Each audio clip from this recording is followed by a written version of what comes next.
This is a platform where we share stories of love, loss, and the twists and turns that life can bring. Please subscribe to support us and stay tuned for more captivating chronicles. I'm sitting in my car, parked outside of AP's house, feeling a whirlwind of emotions as I prepare to confront my wife's affair partner. It's been a roller coaster of a journey since I first discovered my wife's affair 3 months ago. She apologized profusely and expressed a desire to save our marriage, so we embarked on a path of couples and individual counseling. She's been saying all the right things, assuring me of her love and commitment to fixing our relationship. She even gave me access to her phone as a gesture of transparency. But there have been lingering doubts, and I recently discovered that she's still in contact with the affair partner despite her promises of going no contact. I've been discreetly monitoring their communication, and it's become clear that she's deleting their texts from her phone. However, what she may not realize is that those messages are still accessible on her iPad. So, here I am, parked outside his house, waiting for a chance to confront him and get some answers. My emotional state is a mess. I've kept this secret for too long, and it's time to confront the truth. I plan to serve her divorce papers tomorrow, but before I do, I need to confront this affair partner and see if he can shed light on the lies and deceit that have plagued our relationship. Last night was just another night in our seemingly normal routine. We had dinner, put the kids to bed, and sat in our bedroom watching TV in silence. It's almost as if we were living a facade. She eventually announced she was going to bed and left, leaving me with my thoughts. Today, we had a marriage counseling session scheduled over the lunch hour, which is why I've chosen today to confront this affair partner. It's time to face the truth and move forward, even though the emotional turmoil is almost unbearable. As I sat down for the counseling session, I didn't waste any time. I had already informed our therapist about my intention to confront the affair partner. The tension in the room was palpable as I began speaking. I talked to the affair partner yesterday, I said, and my wife's expression shifted from confusion to disbelief. Yeah, I talked to him too, she replied cautiously. Yeah, I know. I don't get it. Why would you go talk to him? I asked pointedly. Because I needed answers to some questions I had, and you weren't being honest with me. The therapist intervened, asking what the affair partner had revealed. Oh yeah? Well, what did he tell you, honey? She responded, her voice quivering. He sold you down the river, I replied bluntly, not mincing words. She asked what that meant, and I didn't hold back. He told me everything about what you guys have been doing, the sneaking around, the secret meetings, the lovey-dovey phone calls, everything, I said, my frustration evident. He told you everything, she asked, her voice breaking. I then went on to list out all the details I already knew about their texts, calls, meetings, dates, and times. She couldn't hold back the tears any longer.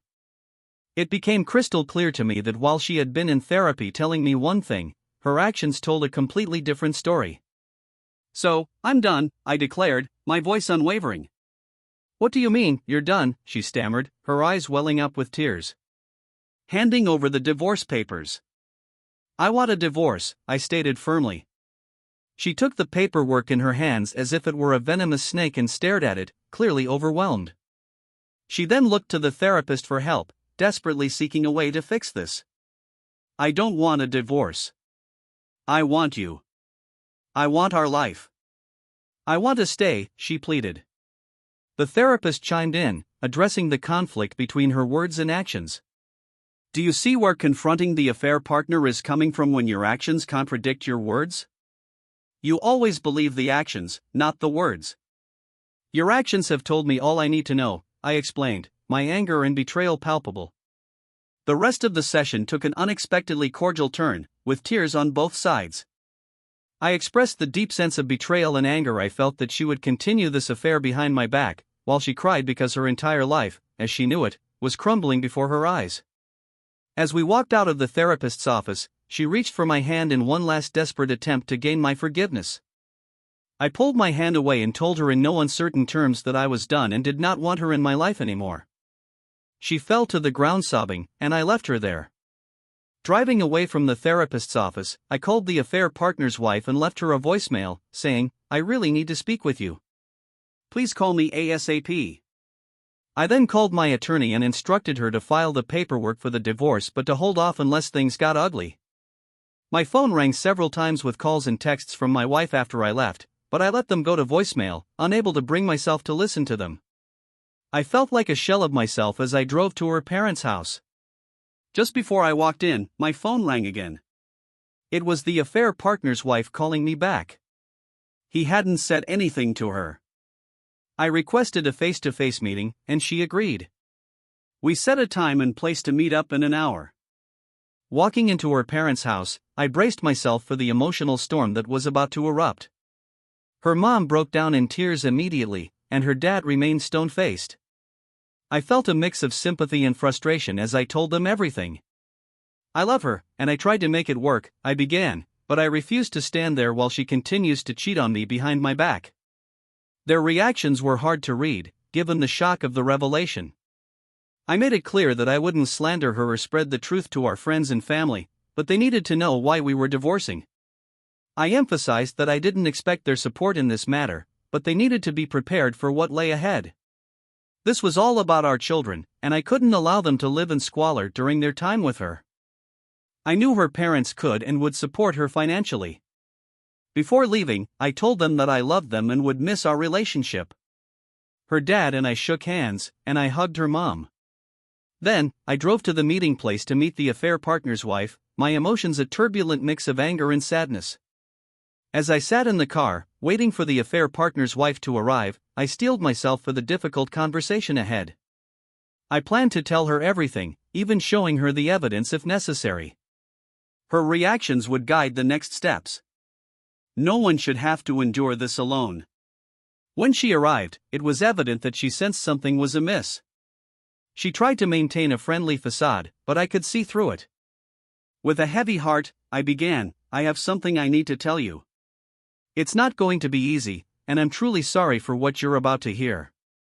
My wife and your husband have been having an affair." Her reaction was immediate and visceral. She began sobbing uncontrollably. I continued, explaining how I had discovered the affair 3 months ago and how we had been going through marriage counseling to salvage our relationship.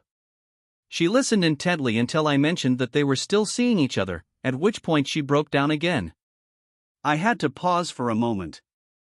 Tears welled up as I wrote this, knowing the pain I was causing her by sharing this truth. She didn't deserve any of this, and I felt an overwhelming sense of guilt for having to tell her. She admitted that she had wondered why I had called her but had no inkling that the affair had been ongoing, that it involved my wife, or that they had continued their relationship even after being discovered.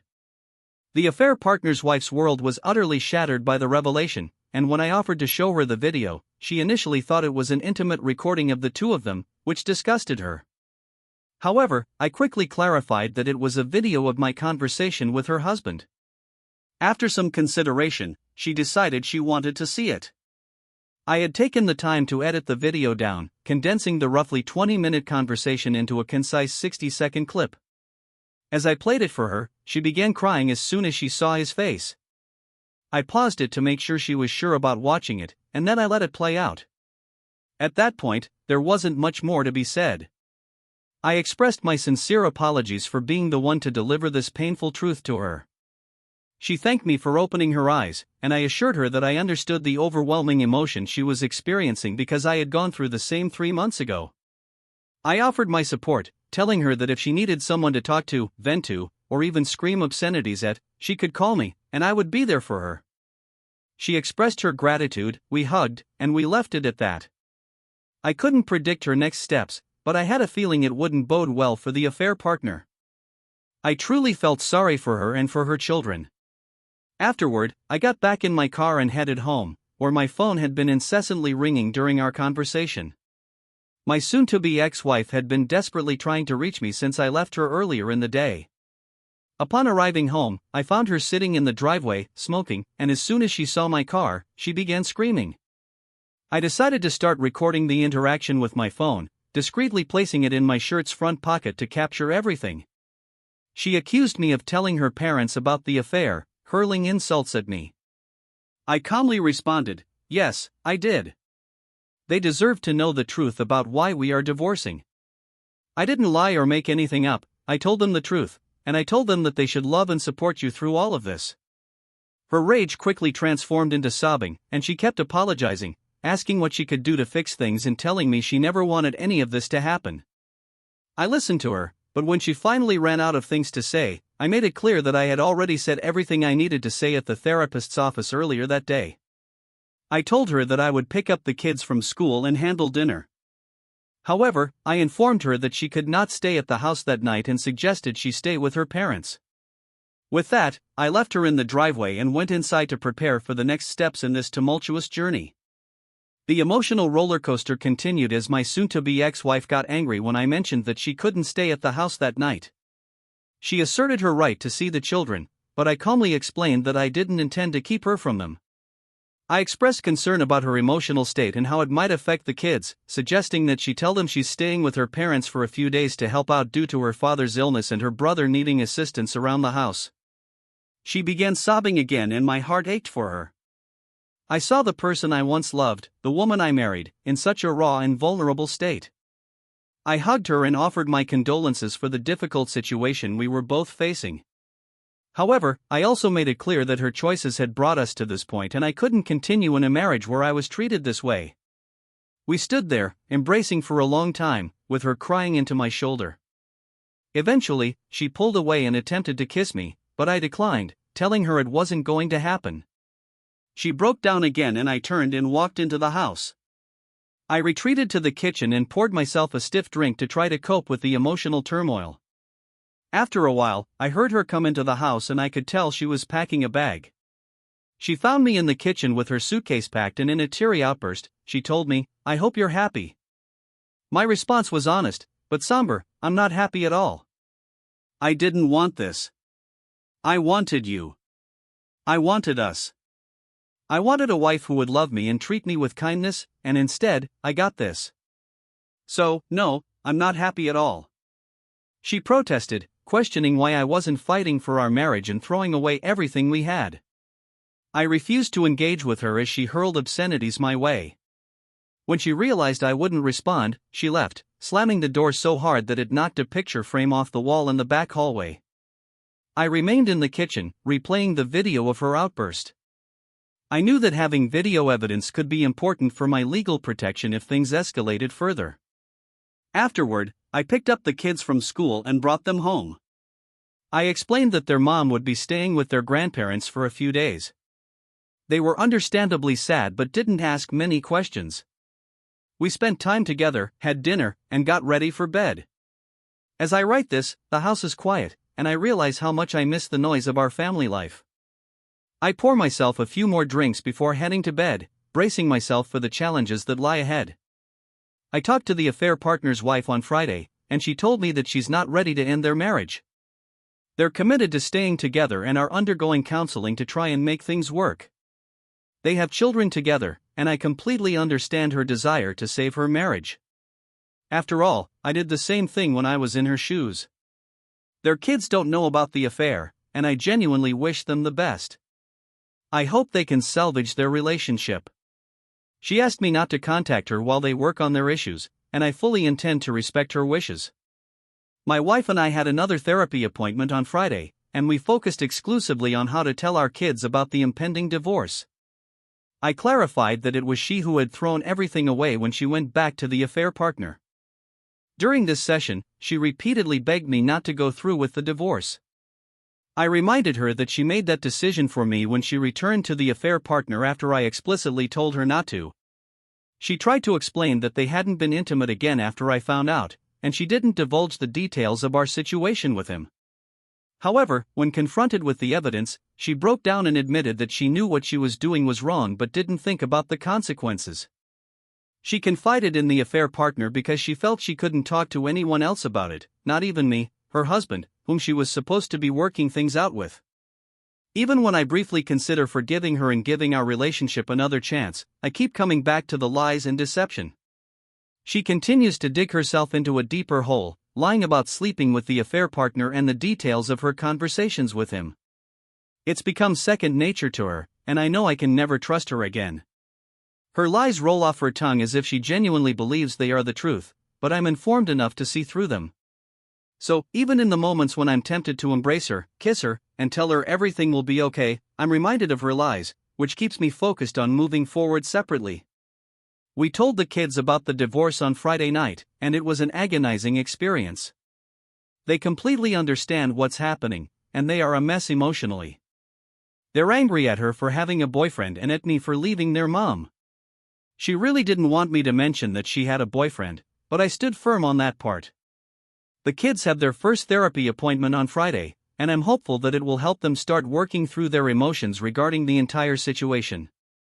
Balancing the role of a disciplinarian while allowing my children to express their grief, anger, and confusion during this tumultuous time is an ongoing challenge. I constantly remind them that it's okay to be angry, to yell, and to cry, but it's not okay to destroy their toys or lash out in harmful ways. The cohabitation situation with my soon-to-be ex-wife remains in place as we work on a plan for who will move out and when we will sell the house. Financially, I can't afford to keep it while also managing child support and alimony, regardless of the final amounts. Unfortunately, the housing market in our area is unfavorable at the moment, so we've agreed to wait until spring to put the house up for sale, hoping for a better price. The upcoming Christmas season looms, and I admit I'm struggling to find the motivation to put up decorations. Celebrating something right now feels foreign to me, but I'm determined to create a sense of normalcy for the kids. I just need to find the time and emotional strength to retrieve the tree from storage and set it up. Regarding our living arrangements, she's currently sleeping on the couch. As much as I'd like to be the bigger person and offer her our bed, I can't bring myself to do it. I've installed a lock on the bedroom door and use it every morning to prevent her from accessing my personal belongings. For now, she's using the guest room and keeping some of her clothes in a suitcase. You might call it petty or view it as a dick move, but it's my way of asserting boundaries. She left me, and I'm choosing to sleep in my own bed at night while letting her manage on the couch. As of now, our household is relatively peaceful. We're barely talking, and when we do, it's primarily related to the kids, and our conversations are brief and to the point. While I suspect there might be more going on beneath the surface with her, as there always seems to be, for the moment, she's being amicable. During this phase, everything remains cordial, respectful, and genial. The tension that was high during the first week has considerably subsided as we all settle into our new, albeit challenging, normalcy. Surprisingly, there's a glimmer of hope in this situation as we continue to handle things amicably. Despite all that my soon-to-be ex-wife put me through, we've generally been respectful towards each other, which gives me some optimism for the future. We had a heartwarming experience when we put up the Christmas decorations. The kids had an absolute blast, and we all got into the holiday spirit. We played Christmas music, watched holiday movies, and didn't take anything too seriously. Even my soon-to-be ex-wife got involved since she's still living in the house. While I couldn't exactly prevent her from helping, we managed to create some positive memories during this challenging time. On another note, the kids' therapy sessions are progressing well. The initial meeting involved a lot of paperwork and getting to know the therapist. The kids were a bit reserved, perhaps partly due to the fact that both my soon-to-be ex-wife and I were in the room. However, the second session seemed much more productive. We started with a group discussion and then the therapist requested some time alone with the kids. During this private session, the children shared their feelings, expressing sadness and uncertainty about our divorce. They made it clear that they didn't want us to split up and didn't want to live in separate houses. Here comes the tricky part. My soon-to-be ex-wife unexpectedly broke down and said she didn't want a divorce either. I couldn't believe my ears and was on the verge of saying something I might regret. However, I managed to hold back and simply said, "Are you kidding me?" I bit my tongue and didn't elaborate further. It felt like I was merely echoing her sentiments. Eventually, I asked the therapist if we could speak to her privately in the last 5 minutes of the session. She agreed, and as soon as the kids left the room, the therapist unleashed on my wife. She told her that she was being manipulative, painting me as the bad guy, and that she needed to stop if we were going to successfully co-parent in the future. The therapist made it clear that if my wife genuinely didn't want a divorce, she should have thought about the consequences of her actions during her affair. It was honestly everything I wanted to say but couldn't. I found some satisfaction in knowing the therapist wasn't afraid to address the issue. That night, my soon-to-be ex-wife apologized to me for what was said in therapy and promised to be more considerate of her words and their impact on the kids moving forward. It was about all I could hope for, given the circumstances. Work was going well and our Christmas preparations were on track. But then there's the exception to my resolve, and it's quite a significant one. I accidentally slept with my wife. Let's rewind to the night we decorated for Christmas. It had been a great day. We all had a wonderful time watching movies and enjoying each other's company.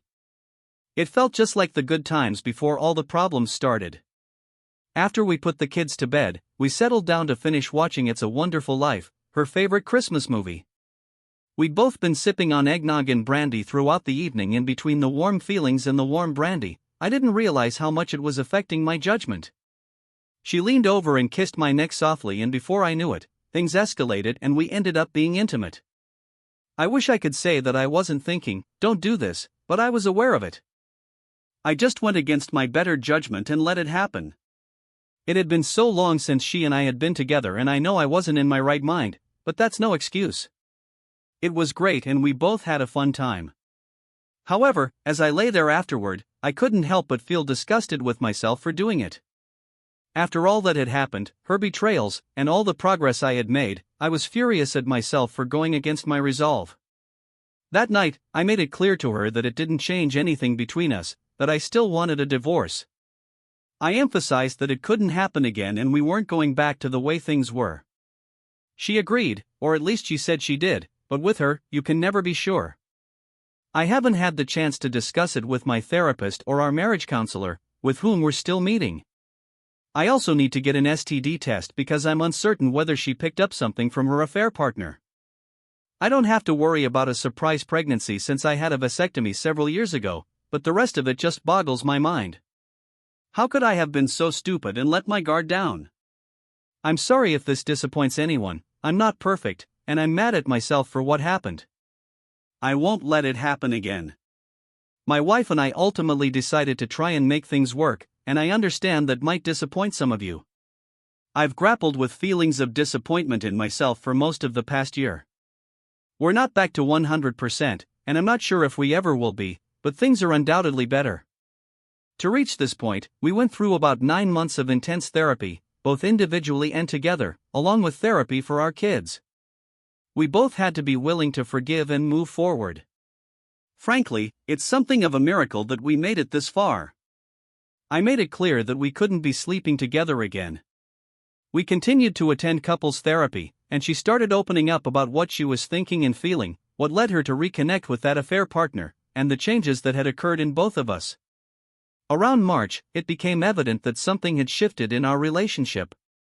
We weren't just going through the motions, we were honestly communicating with each other. She had deep-seated fears of losing herself in the roles of a wife and mother. She felt like something was missing and sought it outside of our marriage. Don't get me wrong, I wasn't falling for a con. I genuinely believe she was lost and searching for something she felt was missing. Yes, she should have looked for it within our relationship, but she didn't. I've forgiven her for that. I expressed all my hurt, pain, and the shattering of my trust. I was still fearful of getting hurt again, and to some extent, I still am. I know that anything can happen in life, but I've let go of my need to control everything. I've placed my faith in her and in our relationship that she will never betray me again. Personally, I find great comfort in having a plan. Knowing what I need to do if I ever have doubts about her loyalty or find evidence of cheating again gives me strength. It allows me to put the hurt behind me. 4 months, her infidelity and lies consumed my thoughts. Now, I rarely think about it anymore. She hasn't spoken to, reached out to, or checked on the affair partner in over a year. I know this because I have access to her phone, laptop, and Facebook messages, which she agreed to let me have for a while. While I was tempted to check her stuff every day, that desire gradually faded. I made sure to do it randomly and without warning, just in case. It's been about 2 months since I last checked, and I don't think I'll do it again unless something raises my suspicions. Therapy played a significant role in helping me overcome these issues. I haven't spoken to the affair partner or his wife since I last reached out to her in December of last year. Frankly, I'm okay with that. I can see on Facebook that they're still married, but I don't dwell on it or check their profiles often. I've muted her posts to prevent them from appearing in my newsfeed, and the last time I checked was probably 3 to 4 months ago. I just don't care about their lives anymore. We distanced ourselves from the group of friends we were once part of and made new friendships. Friendships, well, they underwent a transformation too. It's not that the old friendships were outright toxic, but those couples had different priorities that didn't align with who we wanted to be as a couple. They were very social and outgoing, often involving excessive drinking, drug use, bragging about money, and social positioning. While they were nice people, they ultimately weren't the kind of friends we wanted to spend our time with. Our new group of friends is fantastic, they're still social and outgoing, but without the excessive drinking and drugs. There's more focus on family, and the overall atmosphere is more positive. A clear example of this change was our New Year's Eve celebrations. In 2018, we spent it with our old group and woke up on New Year's Day hungover and feeling worthless. In contrast, we spent New Year's Eve this year with our new group, had a great time, and still got home early enough to enjoy ourselves and our kids on New Year's Day. Our kids know that we're staying together. We decided over the summer, June-July, to put the divorce proceedings on hold. Originally scheduled for March or April, we chose to push it back. Going through the list of our belongings and trying to decide who got what was tough, but it also contributed to both her willingness to open up and make things work and my willingness to give it another shot. We explained to our kids that sometimes mommies and daddies need to work through difficult things, and that's what we were going to do. She moved back into our bedroom in August, and I took the lock off the door. Life isn't perfect, but it's better, and it keeps improving every day. On Christmas, she expressed how sorry she is for everything she put me through and her commitment to rebuilding my trust in love. I do love her, probably now more than ever. I've come to understand how couples can make it through something like this. We're planning a family vacation together this spring during the kids' school break, and we're all looking forward to it. We still meet with our couples therapist weekly and continue with regular individual therapy outside of our couple sessions. Our marriage counselor told us she's amazed at how we've handled this and continue to do the work to heal the fractures in our marriage. It wasn't easy for a long time, but it's easier now than it was. I want to be as clear as possible about what we did to heal. I'm no expert, but this is what worked for us. Therapy, we engaged in both individual and couples therapy. Therapy helped me understand my shortcomings as a man, husband, and father. It provided clarity and inner peace and helped me regain lost confidence.